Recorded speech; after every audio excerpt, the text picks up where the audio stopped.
temos a incumbência de conversarmos um pouquinho sobre planejamento de auditoria. E aí vai ficar bem claro para vocês que, na verdade, é uma conversa dirigida, porque o planejamento de auditoria é a etapa mais importante no processo de auditoria. E aí, no caso específico, nós vamos nos remeter à auditoria governamental. E aí, para introduzir o tema, nós temos que auditoria, segundo as normas internacionais de auditoria emitidas pela Intosai, Intosai é a entidade normatizadora de auditoria no setor público reconhecida a nível mundial. Então, segundo essa instituição, a auditoria é o exame das operações, atividades e sistemas de determinada atividade com vistas a verificar se são executados ou funcionam em conformidade com determinados objetivos, orçamentos, regras e normas.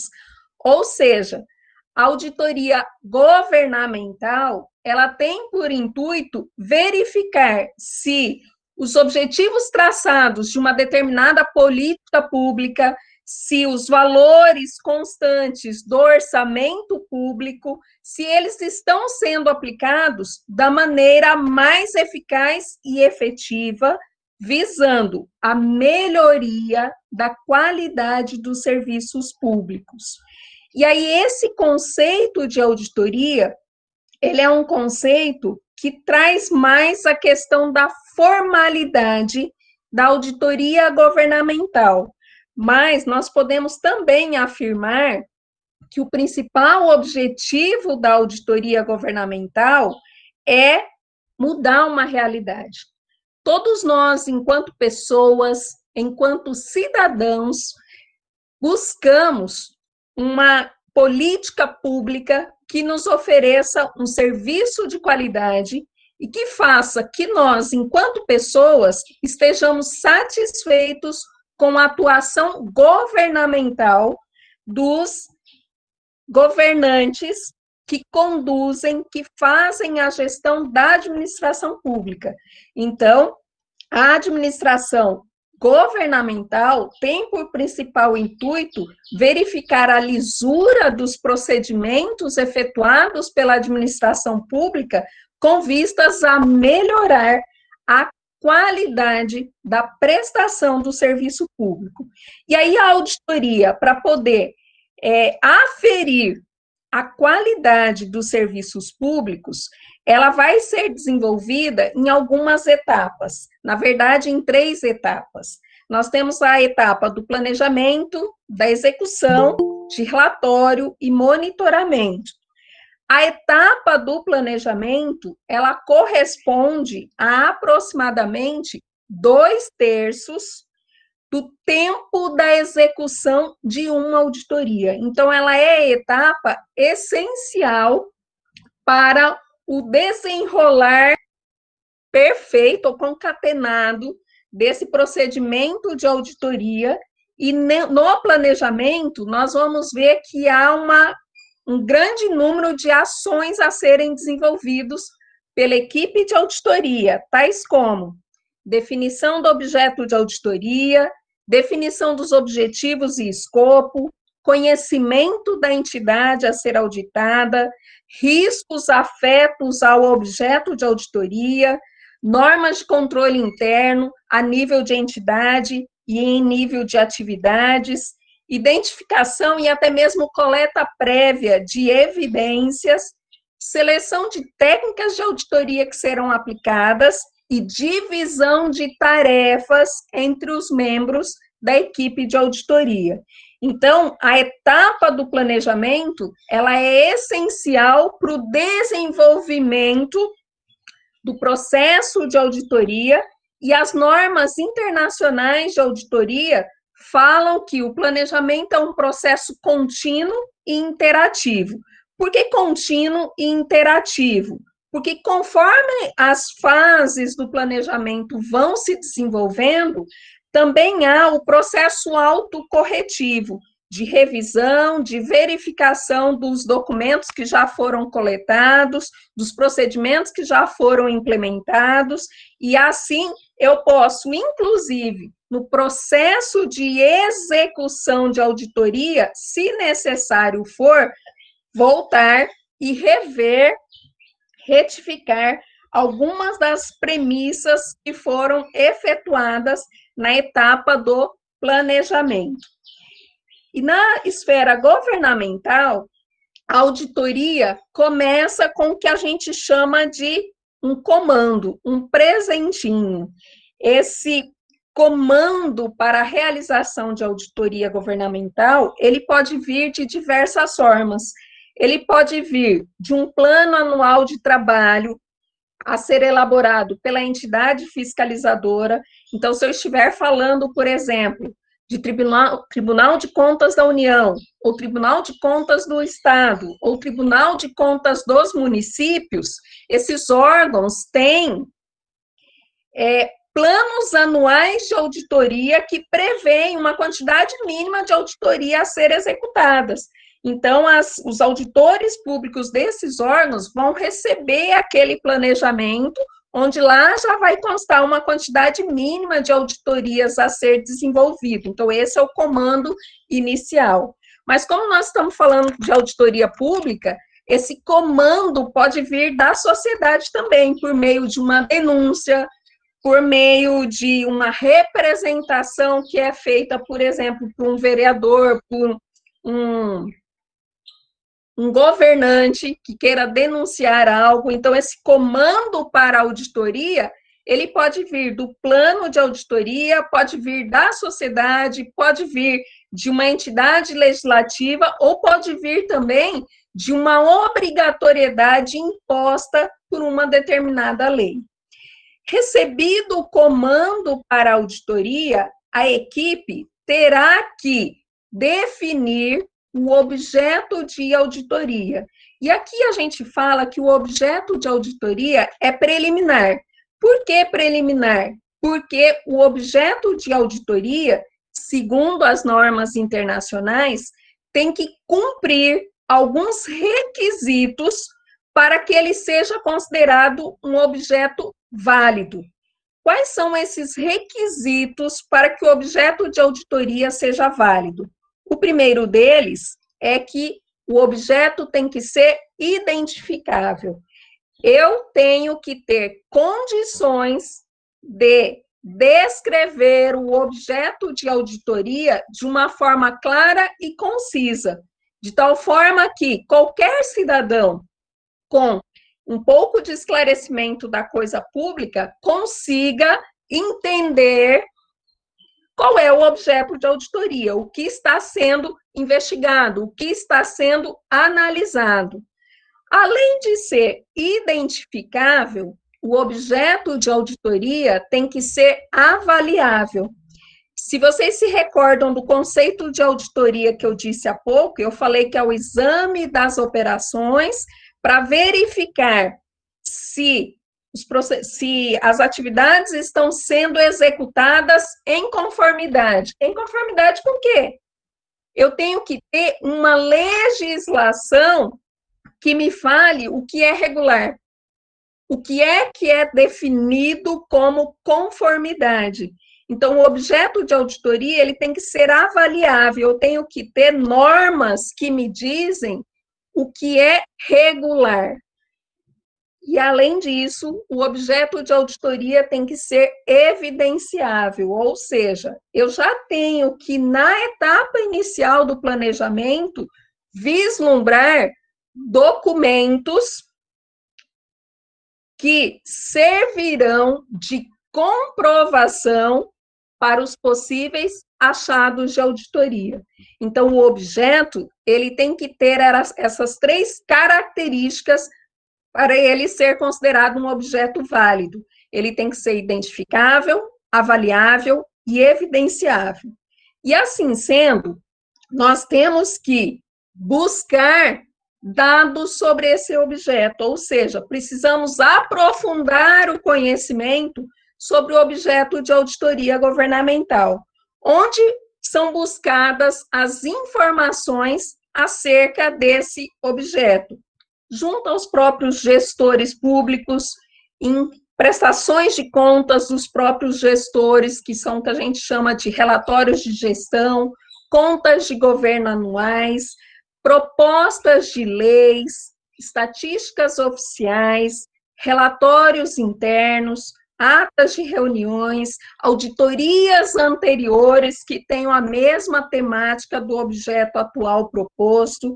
Então, são fontes de informações onde a equipe de auditoria irá buscar maiores detalhes acerca do objeto, visando o seu conhecimento e aprofundamento sobre o referido objeto. O critério, que é a parte de que o objeto de auditoria tem que ser avaliável, o critério são as normas, as legislações relacionadas àquele objeto. Então, eu posso ter artigos da Constituição Federal, da Constituição Estadual, da Lei Orgânica Municipal, padrões definidos pela própria Associação Brasileira de Normas Técnicas, normas, rotinas de controle interno, que tratem sobre o objeto de auditoria a ser avaliado. E aqui, só para a gente ilustrar, quando se faz a proposição de um objeto de auditoria, já se faz o preenchimento de um papel de trabalho, que é chamado de ficha de levantamento preliminar do objeto. E aqui, nessa ficha preliminar, já tem que estar premente a questão de que o objeto é identificável, avaliável e possíveis evidências acerca desse objeto. E aí, como nós estamos falando de auditoria governamental, eu coloquei aqui como objeto preliminar a arrecadação de receita própria, IPTU. E aí, quais seriam um objeto preliminar, né, um foco preliminar acerca de arrecadação de IPTU?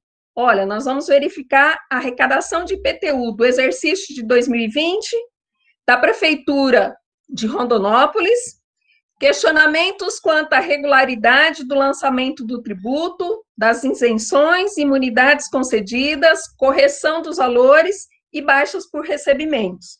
Então, dessa forma, eu consegui descrever de uma forma rápida e concisa o objeto de auditoria, ou seja, ele é identificável. E aí, como nós vamos aqui, hipoteticamente, falar de arrecadação de IPTU, quais são os critérios iniciais que a gente já pode afirmar que se aplicam a esse objeto de auditoria?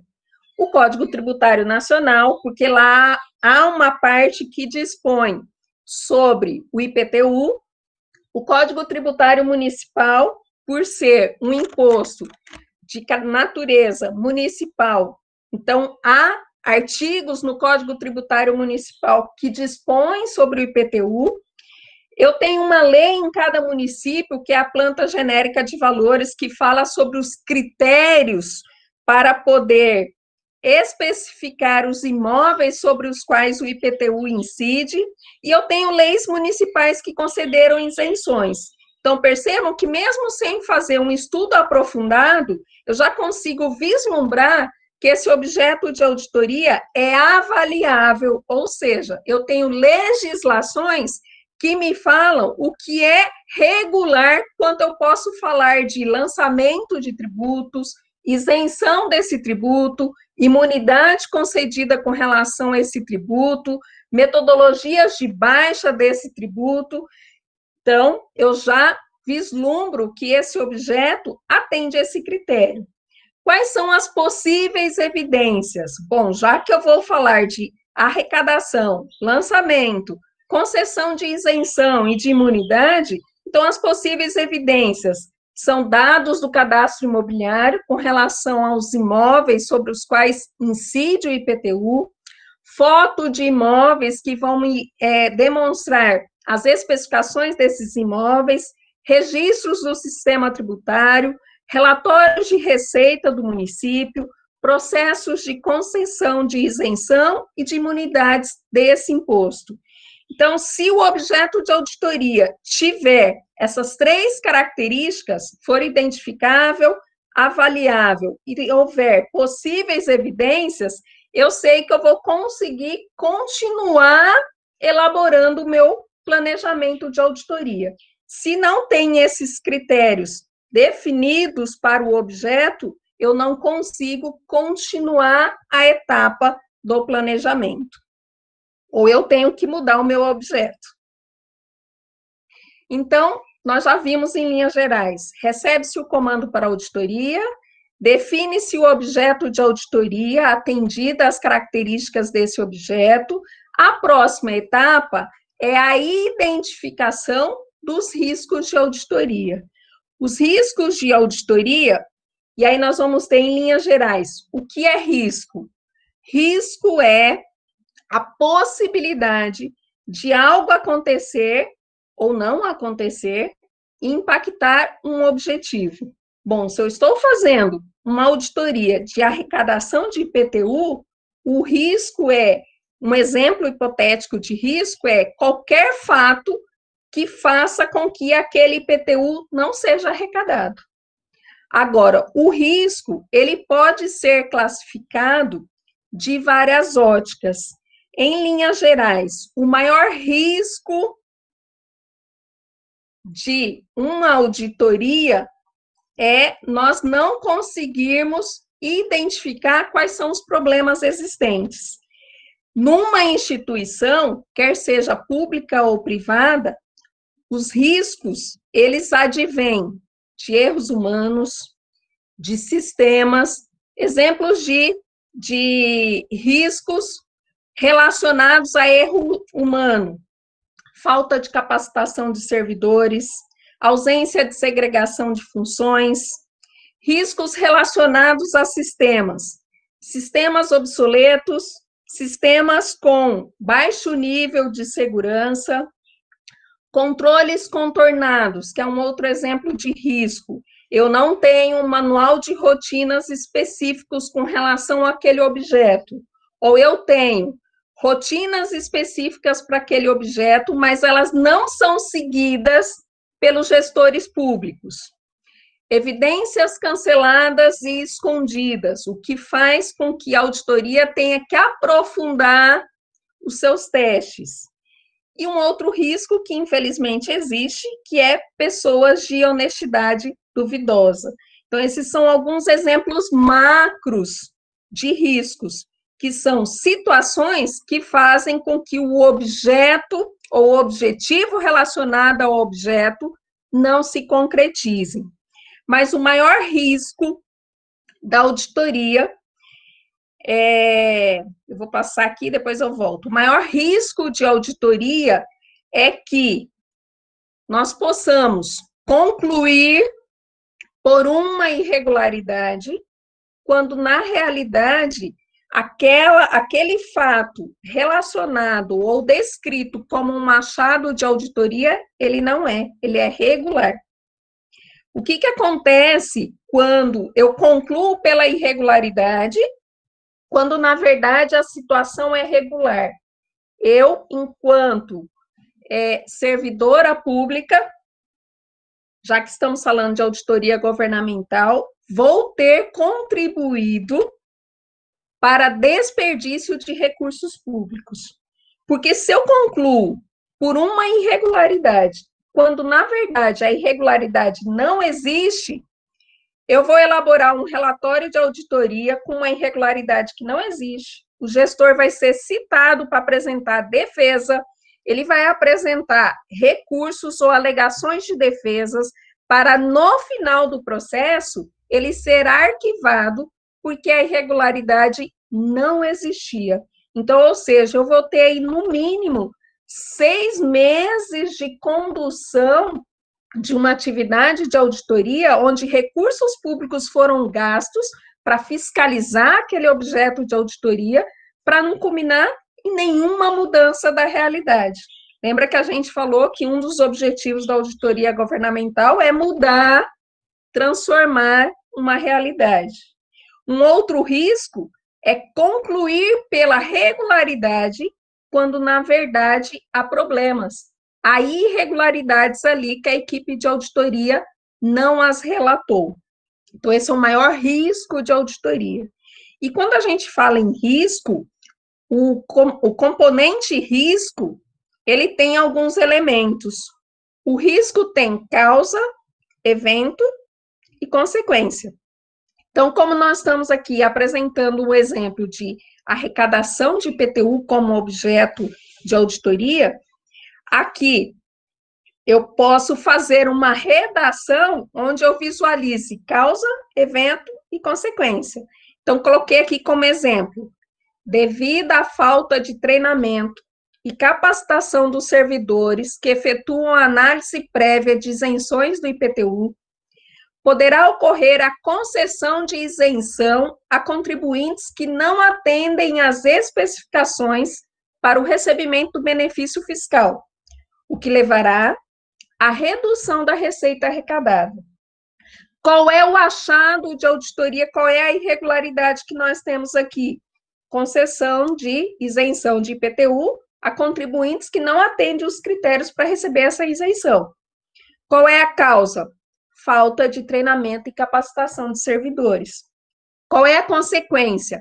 Redução da receita arrecadada.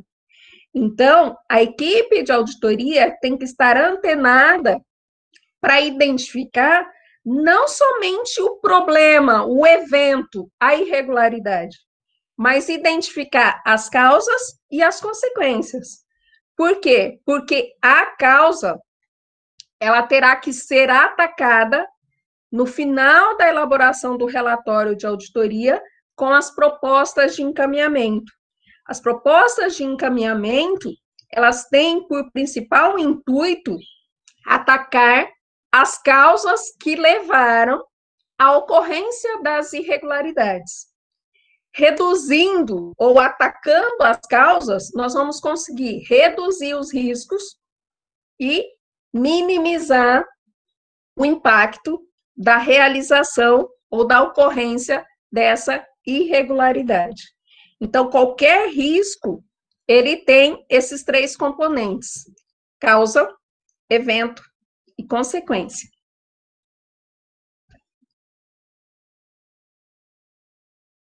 Maior risco de auditoria, quando já comentamos, e o risco de auditoria, ele é integrado por três elementos: o risco inerente, o risco de controle e o risco de detecção.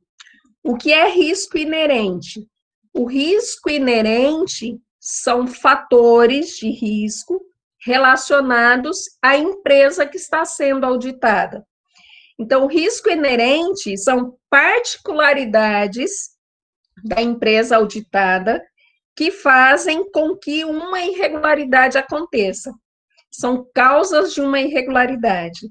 Então, exemplos de riscos inerentes: ausência de segregação de funções, falta de capacitação de servidores, alta rotação de gestores, gestor com baixo comprometimento, falta de controles administrativos implementados, ausência de rotinas de controle interno, são exemplos de riscos inerentes.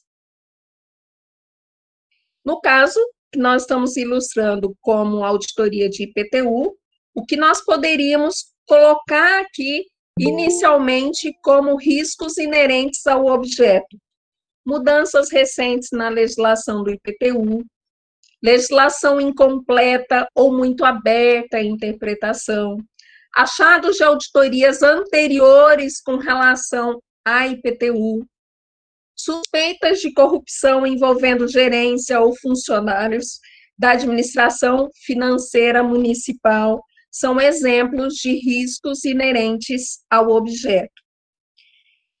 Já riscos relacionados ao controle, o controle tem por objetivo reduzir os riscos com relação à gestão da administração pública. Com relação a esses riscos, eu vou aplicar testes para verificar o cumprimento das rotinas de controle.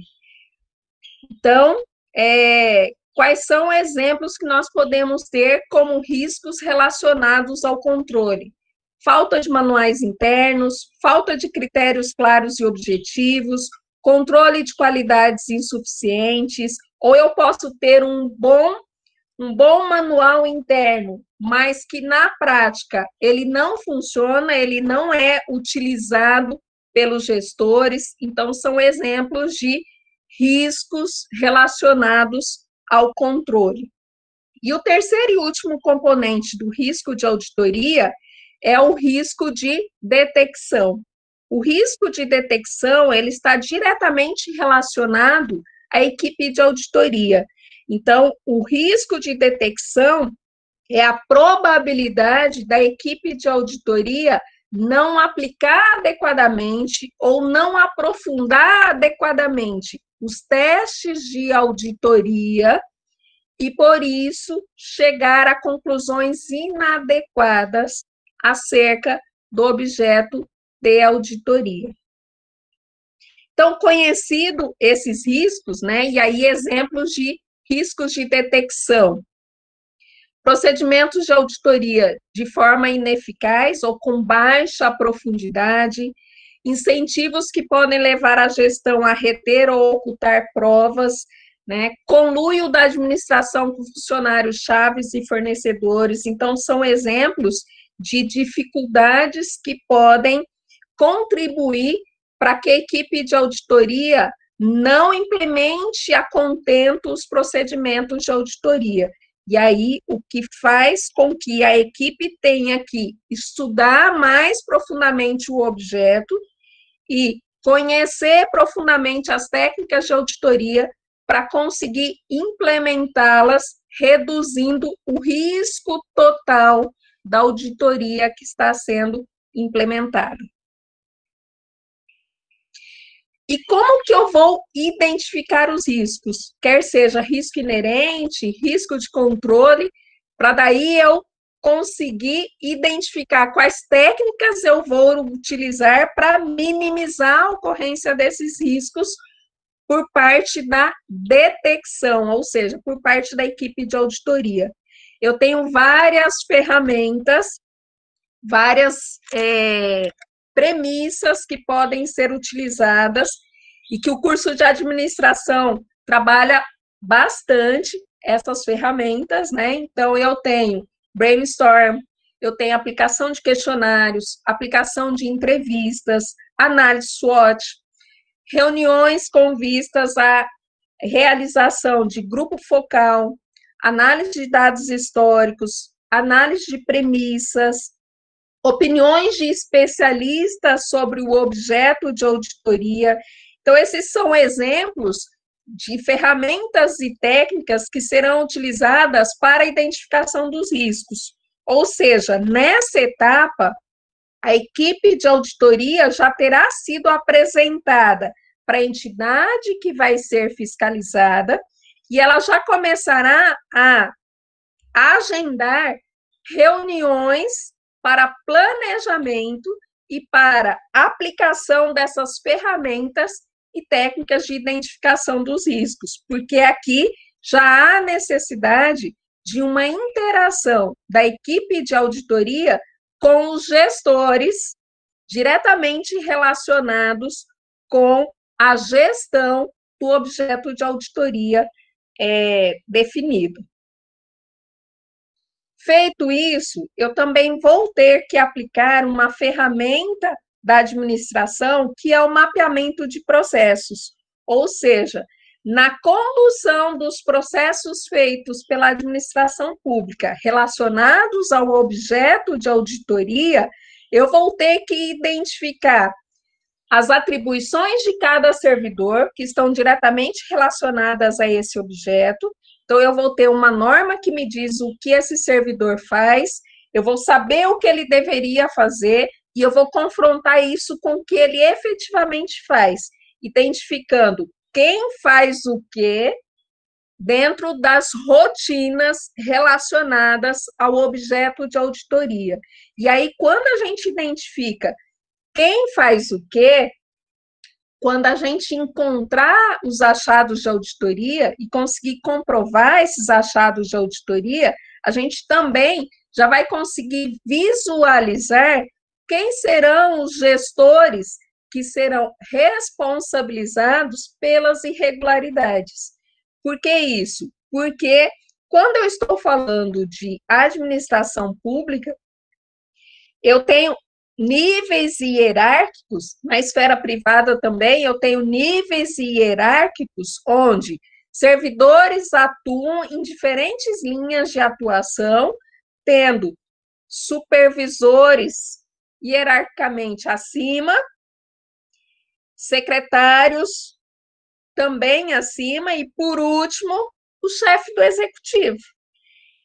E quem vai ser responsabilizado? Não será diretamente o chefe do executivo, porque eu tenho que identificar cada uma das atividades feitas por esses servidores responsáveis e cada um irá responder ou será responsabilizado de acordo com a conduta desse servidor no processo relacionado ao objeto de auditoria.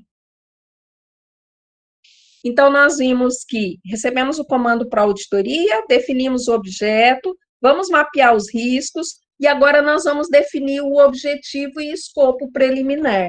Muito bem. No nosso exemplo, nós estamos falando de arrecadação de IPTU. Então, vamos supor que o nosso objetivo e escopo, ele seja definir um contexto com relação à arrecadação de IPTU. Então, vamos colocar aqui, eu quero avaliar a arrecadação de IPTU com vistas a identificar quais fatores limitaram o aumento da arrecadação de IPTU, ou seja, quais fatores contribuíram para que não houvesse aumento da arrecadação de IPTU. Esse seria, digamos, em linhas gerais, nesse exemplo, o objetivo da minha auditoria. Meu objeto, arrecadação de IPTU. Mas qual é o meu objetivo? Identificar quais fatores fizeram com que a arrecadação de IPTU em 2020 ela não evoluísse, ela não fosse maior do que a arrecadação de exercícios anteriores. Então, eu já sei o meu objeto, que é a arrecadação de IPTU, eu já sei qual é o meu propósito específico, que é identificar, então, quais fatores que fizeram com que a arrecadação de IPTU ela não aumentasse no exercício de 2020, proporcionalmente aos exercícios anteriores. Muito bem, definido o objetivo e escopo, eu vou ter que definir, e aí quando eu falo eu vou ter, na verdade eu estou falando a equipe de auditoria. A equipe de auditoria tem que definir o nível de asseguração dos testes que serão aplicados. O que é nível de asseguração? Nível de asseguração é a profundidade dos testes e procedimentos de auditoria que serão aplicados. Se eu aplicar testes limitados ou exclusivamente analíticos ou testemunhais, o nível de asseguração é limitado. Agora, se eu aplicar procedimentos aprofundados ou todos os procedimentos possíveis acerca desse objeto, eu posso afirmar que o nível de asseguração vai ser razoável. E aí, já adianto, não existe nível de asseguração absoluto. Por que não existe nível de asseguração absoluto? Porque a auditoria trabalha com a identificação dos riscos relacionados ao objeto. Não existe risco zero. Se não existe risco zero, eu também não tenho nível de asseguração absoluta com relação aos procedimentos de auditoria que eu irei aplicar. Então, o nível de asseguração ele está diretamente relacionado à quantidade e profundidade de testes que serão aplicados ao objeto de auditoria. Muito bem. Recebi o comando para auditoria, defini o objeto de auditoria preliminar, já sei que tenho que identificar os riscos, já defini o objetivo e escopo, já defini o nível de asseguração, agora nós vamos elaborar o primeiro relatório, o relatório que se chama Visão Geral do Objeto de Auditoria. Esse relatório de visão geral, ele faz parte do planejamento de auditoria, só que ele não é divulgado para a sociedade. Então, ele é uma peça interna, ele é um documento a ser utilizado pelo órgão executor da auditoria. No relatório de visão geral, vai tudo o que nós já sabemos sobre o objeto de auditoria até agora.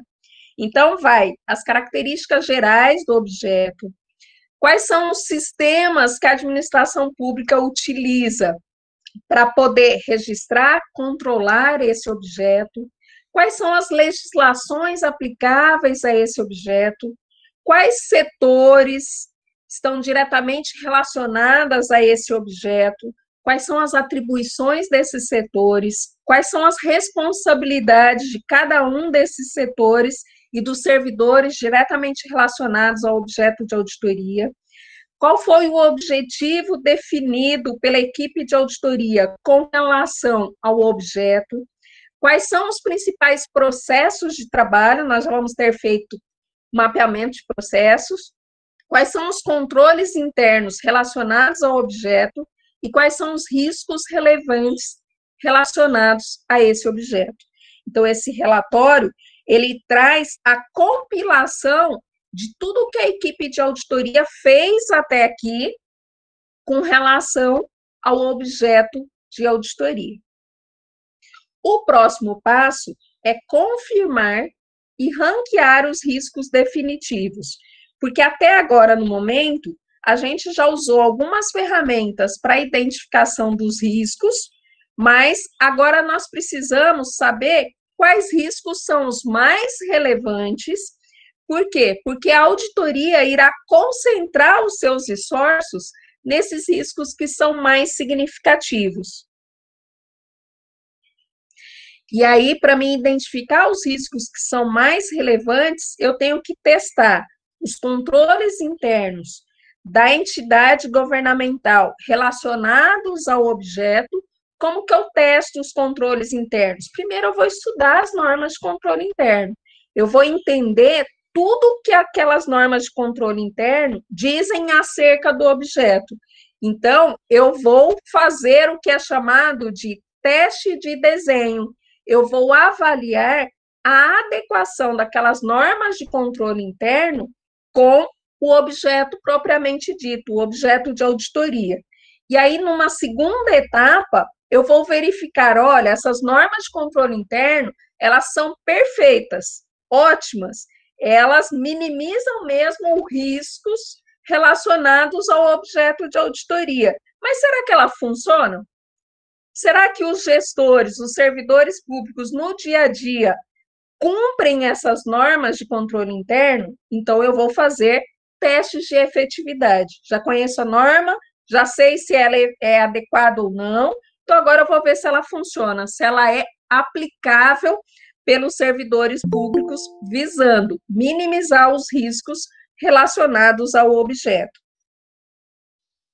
E aí também eu vou conhecer mais profundamente as normas de controle internos relacionados à entidade que está sendo auditada. Ou seja, eu estou falando de uma prefeitura que tem código de ética, que tem corregedoria, que tem normas para a condução de infração de servidores. Por que eu estou falando isso? Porque isso são normas que são definidas em nível de entidade, ou seja, são normas que se aplicam a todos os servidores da administração pública. Se a administração pública que eu estiver auditando possui essas normas em níveis de entidade, significa que os riscos relacionados à fraude em conluios, com relação à responsabilização dos servidores públicos, ela já é uma medida de contenção para a ocorrência de irregularidades. Então, eu também vou verificar se tem normas que prezam pela verificação de como o servidor público deve se portar para gerir a administração pública e se essas normas efetivamente funcionam. Feito, portanto, a identificação do sistema de controle interno, se ele funciona ou não, e das normas relacionadas à entidade, eu vou preencher um documento que se chama Matriz de Riscos e Controles. Nesse documento, eu vou colocar todas as atividades relevantes relacionadas ao objeto de auditoria que eu defini lá no início do trabalho. Eu vou colocar quais são os eventos de riscos que foram identificados, e aí eu vou ter que avaliar probabilidade e impacto desses riscos, e além disso, se existe rotinas de controle interno para minimizar, ou seja, para reduzir esses eventos de risco. Então, vai ser feito a identificação de qual é a probabilidade e consequência daquele risco ocorrer. A probabilidade, ela pode ser raríssima, rara, eventual ou frequente. Raríssima é um evento que ocorre muito pouco. Rara ocorre de forma inesperada. Eventual ocorre corriqueiramente. Frequente ocorre muitas vezes. E aí vai ser atribuída uma pontuação a essa probabilidade ou a essa frequência, e essa probabilidade será multiplicada, esse número que será atribuído será multiplicado por um quociente que é chamado de consequência.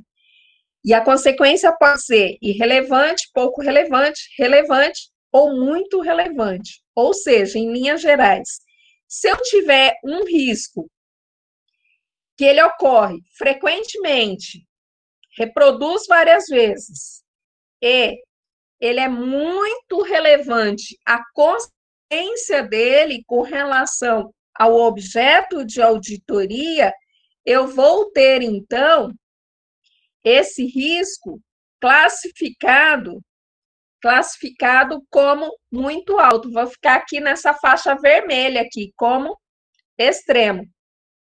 Ou seja, por que é que se faz essa avaliação do risco considerando impacto e probabilidade? Para identificar quais são os riscos mais significativos ou materialmente relevantes em relação ao objeto, e esses riscos é que serão o foco da equipe de auditoria. Por quê? Porque não existe risco zero. Como não existe risco zero, significa que sempre haverá riscos relacionados a esse objeto de auditoria. Mas se a equipe de auditoria conseguir trabalhar atuando em cima dos riscos extremos, vai reduzir, no médio e longo prazo, a quantidade de ineficiências, inadequações com relação a objeto de auditoria.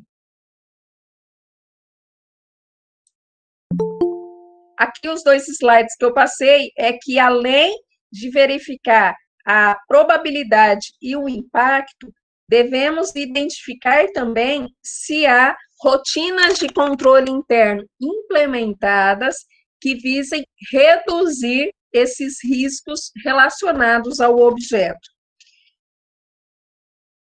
E aí, essas rotinas de controle interno, elas podem ser de eficaz a ineficaz, auxiliando, portanto, a equipe de auditoria a definir o nível de profundidade dos testes que serão aplicados. Então, se eu tiver um risco significativo e eu tenho aqui que o sistema de controle interno é ineficaz, significa que eu vou ter que aplicar vários testes para com relação a esse risco, porque não há nenhuma rotina de controle implementada, ou se há, é ineficaz. Então, eu preciso coletar o número máximo de evidências para conseguir comprovar o achado de auditoria. Agora, se eu tenho um risco que ocorre raramente e o sistema de controle interno com relação àquele risco é eficaz, significa que a equipe de auditoria vai aplicar testes com relação a esse risco, mas esses testes não precisarão ser tão aprofundados, porque lá quando eu testei o sistema de controle interno, eu identifiquei que o sistema de controle interno é eficaz com relação a esse risco. Então, eu não preciso aprofundar os procedimentos de auditoria com relação a esse aspecto específico.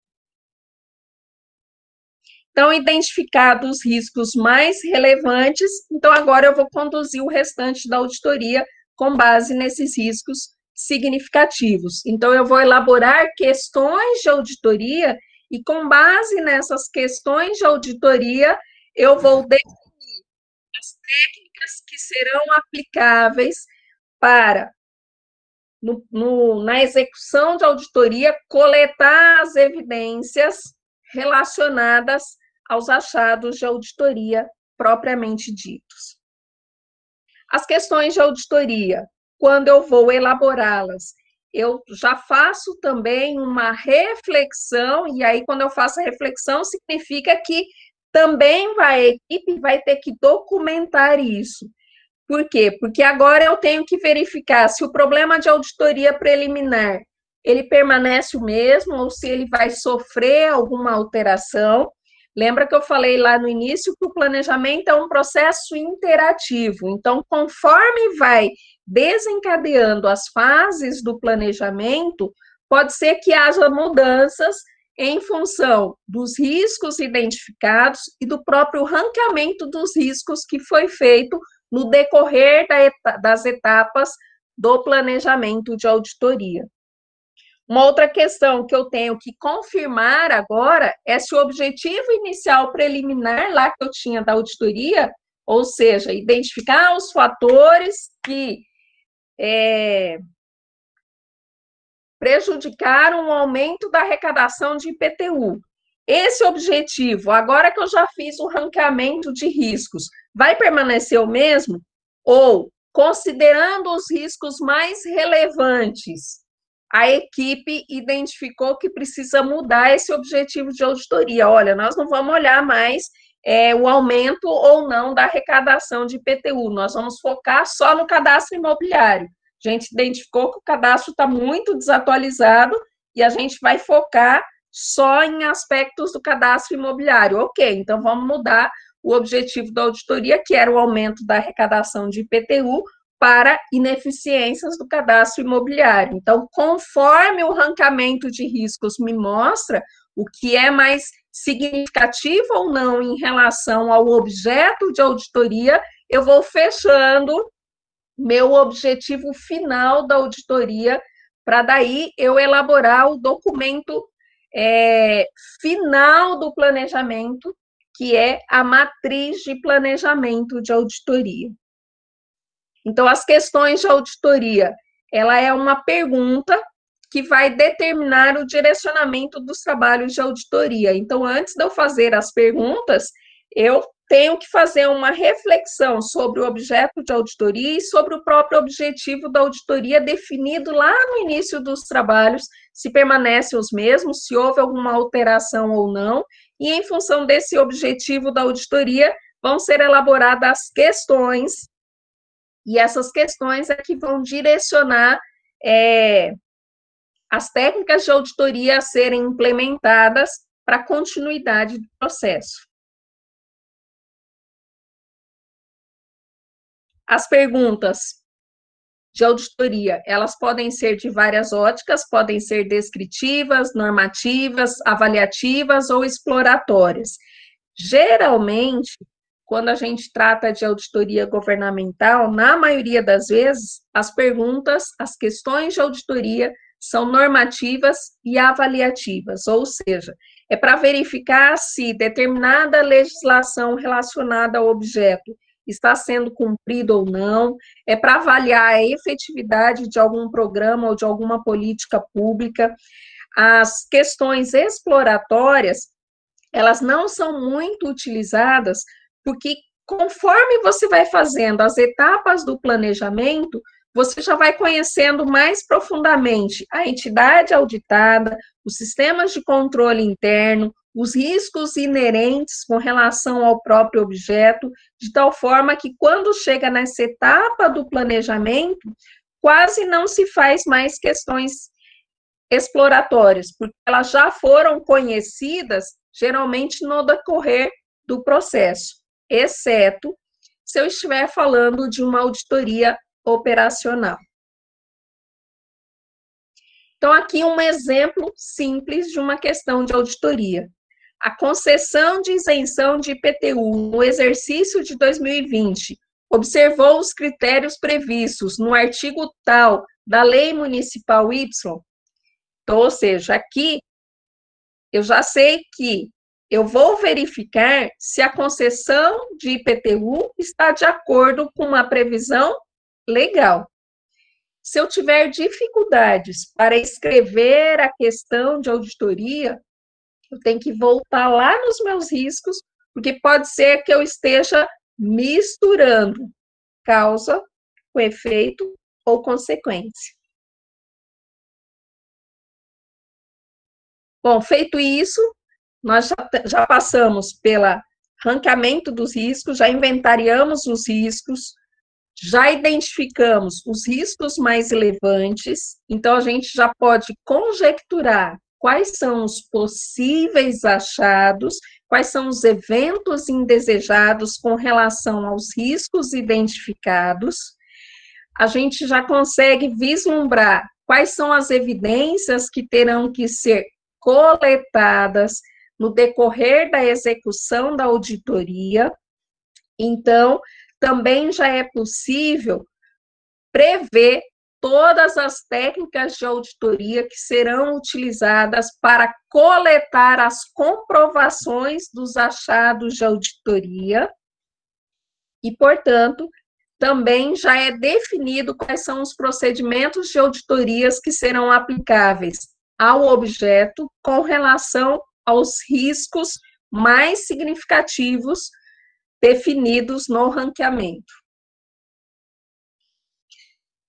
E aí a matriz de planejamento, ela é um papel colunado, onde nós vamos escrever tudo o que vai ser buscado de informações, tipos de informações, onde encontrar essas informações, quais são as técnicas de auditoria que serão utilizadas, quais são os documentos em que se buscarão as evidências e também a questão de auditoria e o provável achado de auditoria. Então, aqui em linhas gerais, nós já vamos ter construído 70% do processo de auditoria. Quando a gente for lá para a execução, a gente vai aplicar as técnicas que já foram definidas no planejamento e depois a gente só vai para a etapa final, que é escrever o relatório de auditoria. Então, na matriz de planejamento, a gente tem que definir quais são as técnicas de fiscalização, quais são os procedimentos que serão utilizados e detalha-se passo a passo as atividades necessárias para obtenção e tratamento das evidências e também de toda e qualquer informação relacionada ao objeto. Então, aqui eu coloquei um único exemplo de procedimento, e aí ele é escrito assim, detalhado. Vistoriar 10 imóveis selecionados para verificação de suas especificações para confrontar com os dados registrados no cadastro imobiliário, de forma a formar convicção quanto à atualização do cadastro imobiliário. Então, no caso específico aqui, o procedimento é visitar alguns contribuintes, pedir para conhecer a residência desse contribuinte e olhar as especificações da residência desse contribuinte. Olhar das especificações dessa residência desses contribuintes, confrontar com o que está cadastrado lá no cadastro imobiliário da prefeitura, para identificar se o cadastro imobiliário está atualizado ou não. Talvez alguém pergunte assim, o que isso tem a ver com o IPTU? É que o IPTU incide sobre a área construída do imóvel e também sobre o nível de especificação. Então, para a gente ter uma ideia, quando eu tenho um piso, que é um piso, vou usar a linguagem português coloquial, comum.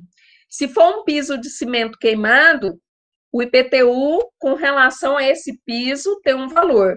Agora, se é uma casa que o piso é porcelanato, também é outro valor, diferente. Se a casa é num bairro de classe média, o metro quadrado da área construída desse imóvel, para efeito da base de cálculo do IPTU, é 1.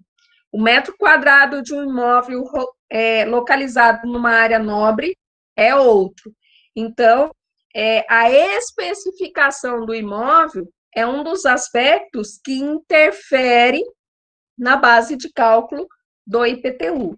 Então, aqui nesse exemplo, que é a arrecadação de IPTU, vistoriar imóveis para verificar se o cadastro está atualizado, tem como consequência um cálculo correto ou superavaliado ou subavaliado com relação ao valor do IPTU. E aí, as técnicas de inspeção física ou exame documental.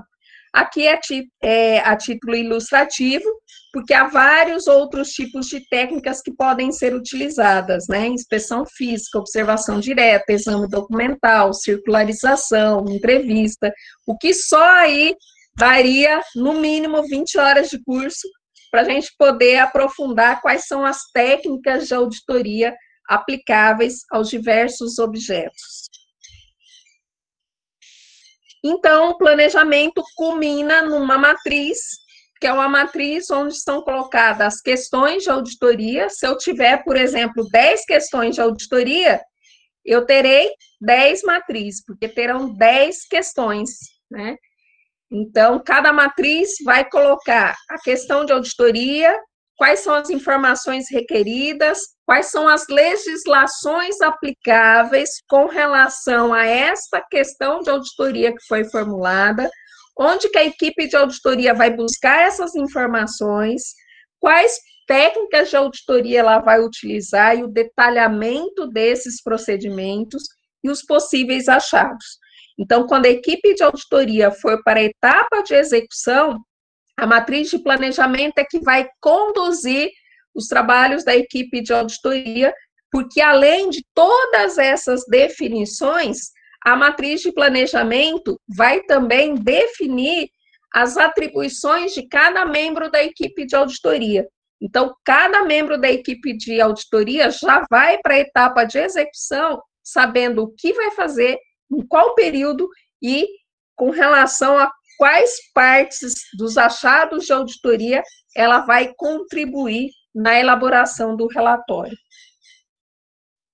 Muito bem, esses são os principais aspectos que eu queria instigá-los acerca do planejamento de auditoria. Coloco-me à disposição para eventuais dúvidas, questionamentos ou contribuições acerca do tema, já que, enquanto cidadãos, todos nós devemos nos preocupar com a gestão e o acompanhamento dos recursos públicos. Deixo aí meu e-mail profissional, meu e-mail particular, e o telefone que está ali é o telefone do setor em que eu trabalho no Tribunal de Contas do Estado de Mato Grosso. Agradeço a atenção e a oportunidade de poder contribuir com esse evento que já faz história no curso de administração da Universidade Federal de Rondonópolis. Muito obrigada. Gostaria de, mais uma vez, agradecer o professor André. Ele deixou aí muito claro a questão da importância da participação social, e embora ninguém tenha perguntado, eu vou acabar fechando a minha fala dizendo que muitos questionam a própria atuação do Tribunal de Contas, ou dos tribunais de contas, com relação à escolha dos conselheiros. Né? Nós temos, infelizmente, no Tribunal de Contas de Mato Grosso, 5 conselheiros afastados há mais de 2 anos, com relação a processos que eles estão respondendo. E aí, o que eu digo para todos vocês é que a escolha de um conselheiro para integrar uma corte de contas, ela é feita com base na Constituição Federal. Então, nós temos a Constituição Federal que traz as normas para a escolha dos conselheiros do TCU, e a Constituição do Estado de Mato Grosso, que traz as normas para a escolha dos conselheiros estaduais do Tribunal de Contas. Então, quaisquer indignações que nós tenhamos com relação à escolha de conselheiros, nós temos que mudar as legislações que tratam da escolha desses conselheiros. Então, é muito importante a participação de cada um de nós, enquanto cidadão, acompanhando a gestão dos recursos públicos e também no processo legislativo de elaboração das leis. E o que as equipes de auditoria podem fazer para reduzir os impactos políticos dos julgamentos é melhorar a aplicação das técnicas de auditoria. Quanto mais evidência os processos de auditoria tiverem, menor margem há para desvios e conluios políticos com relação aos próprios relatórios. Então, como eu vejo aí que tem muitos jovens participando, gostaria, sinceramente, de que tivesse deixado em alguns de vocês um pontinho de indignação com relação à auditoria e um pontinho de interesse de que vocês sejam profissionais que venham somar conosco nesse processo de gestão e avaliação dos recursos públicos. É isso, muito obrigada.